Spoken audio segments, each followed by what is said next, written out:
you're looking at different examples of student engagement, I think these are some of the biggest pieces of evidence. And again, just a kudos to you and the planning and the preparation that you did for that. So I think that was, I don't know. Yeah, looking at this, I mean, from an outsider perspective, maybe it did go better than I thought it did. And the big piece for me is when I ask them to do something, they usually do it. It depends on the day for them, but they all went back to that's what I noticed yesterday. So I was reflecting and was like, okay, so some of their behavior just didn't seem appropriate to me. Right. I thought I earned more respect from them than maybe what they showed. Right. And that's what was really getting me down. But then something that brought me back was, well, when I asked them to do their reflection, they all did it. Not one of them was on their phone. Not one of them was trying to distract somebody else. They all wrote it. They all turned it in. Right. And when it comes down to what we talked about in the pre-observation about the purpose of the lesson, and at the end of the day, what did you want your students to know? What they demonstrated for me. Right. And so it's a good, again, as I looked at the different things in the evidence, the pink, or the areas that are highlighted pink, are moments when you had a handful of students, 2 students on their cell phones, 2 students using a phone, things like that, where as you're actively walking around, the kids put their phones away. So there were moments of that, but as you're walking around, you're doing a great job. You were doing a great job of monitoring that. Again, it comes back to, I think, those relationships that you're creating and the culture of learning that you're creating with your students, which I think is very important.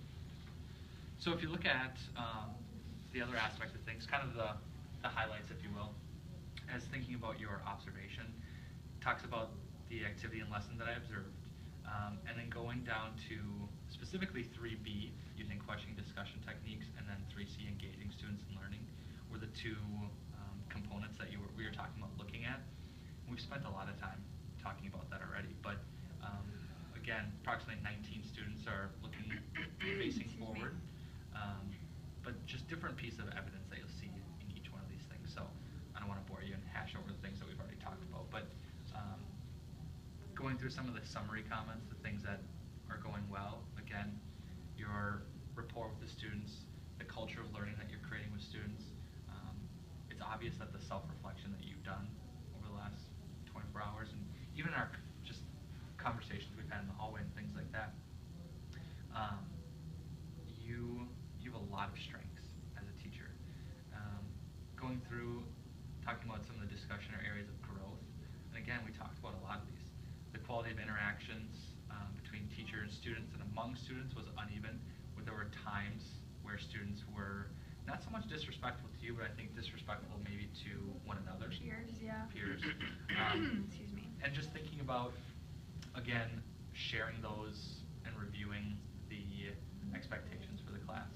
And one thing, I don't know if we've talked about or not, but something that would possibly work, especially with a group like this, where it seems like especially some of the guys were kind of craving that attention and craving that want to have independence, of coming up with some consequences or rewards as a collective group, or like a type of constitution where the kids feel like they really have an onus in what's happening.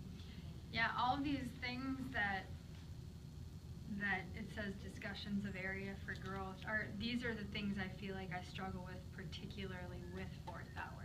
Yeah. And now I'm not saying that, well, in other classes, it's not like that. Sure. It's way less. Yeah. But we've talked about but that that's too. why I had you come in, because Right. I don't know, I guess the purpose of this is to actually become a better teacher, so why have you come in? Like you had Right. said before, why have you come in with the perfect class, with the perfect lesson? Right. So thinking about, Is this something like from my first, I don't even know if you remember my first one, is this something that was a problem my first time too? and I wouldn't say it's even a problem now. It's just something for a class like this to think about. Correct. Yeah. Here's the biggest thing. It's funny that you asked about your first cycle, because I was looking at that before I came. During first cycle observation, the two areas that you were talking about or you were thinking about as areas of growth were discussion and question techniques. Yes. I think that was the main one, and then you said you were always looking at engaging students and learning. So the same two for this cycle. And when you think about first cycle observations, now second cycle, the areas that you were really pointing out that you thought were your areas of growth are the areas that showed a lot of growth based on the evidence that was taken yesterday. Now, looking at the actual observation rating aspect of things, you can see everything was proficient, very similar to where you were during for the lesson for first observation. The one area that falls into that basic category were the classroom management piece. And again, there's a lot of those things that we talked about with this particular clientele, or the students that make up that class, that wasn't an issue first cycle. Yeah. So I would definitely not say it seems like a problem. Again, it's just learning from what each one of your classes needs and how to be successful with them overall. But again, Makes sense. thinking about all of the strengths that you have, and thinking about just different ways. Again, you have to approach every class differently. So, but overall, it was a pleasure to work with you, and kind of disappointed I won't get to observe you formally for third cycle. So. Yeah. See, when you, go ahead. Oh no, I was just gonna say I enjoyed having you come in, and it's been nice to, but in the past with observations, I picked my favorite hour and a favorite lesson, and and I just feel like that's what a lot of teachers do. And so, I mean, it's tough to sit here and look. I know this is silly, but it's tough to sit here and look and see that I got a basic in one thing. I mean, of course, I want to be proficient. I would love to be distinguished, but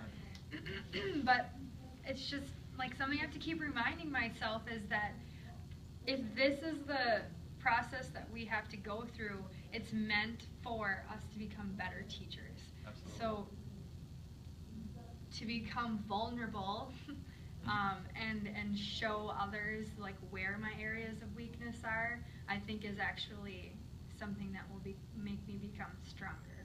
Absolutely. Which is something I've been working on. So Absolutely. Well, and I commend you for that too, because that is again what I think it's all about. It's not about me or anybody else coming in as these expert teachers with all the answers. In actuality, by being self-reflective, you have a lot of the answers to the things that you're looking at and thinking about. So, outside of all of those things, are there things specifically that you felt were really helpful about just the observation process? Was it mainly just having kind of a third-party perspective? I liked having the third-party perspective, specifically just to help me see that I'm not crazy. Am I being too nitpicky about this? Am I being too hard on myself for this?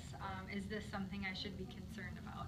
I like that. I like to know that, I'm not just worrying myself about things like that. And so that was really, really helpful. And I feel like this is like a good growing experience, I guess, if you can use that. But no, I think having the observation, you have to jump through a few hoops and do all the paperwork and stuff, but it's helpful. it's meant for you to become a better teacher, so why not use that as a tool? Yep. I have one question for you. Okay. When you become a principal, would you hire me? Yeah, I would. Because to me... You wouldn't say no in front of me anyway. Why wouldn't I? I don't know. Here's why. Here's why I would hire you. Because to me, I truly am a firm believer that it's creating relationships with kids. And I think if you can't do that, then you're never going to be truly an effective teacher. Because you can get anybody, my dad can come in, he's a great drill sergeant, but I don't know if he could create relationships with all types of kids. In all honesty, and this, I don't need to even have this on camera, but in all honesty, you create relationships with kids that a lot of other teachers wouldn't. Like most other teachers would write off some of the kids that we've talked about. Yeah, and I don't want to do that. And to be quite honest, I'm sure I've done that, and I know there's kids. Yeah, I know there's kids who, in my class, like,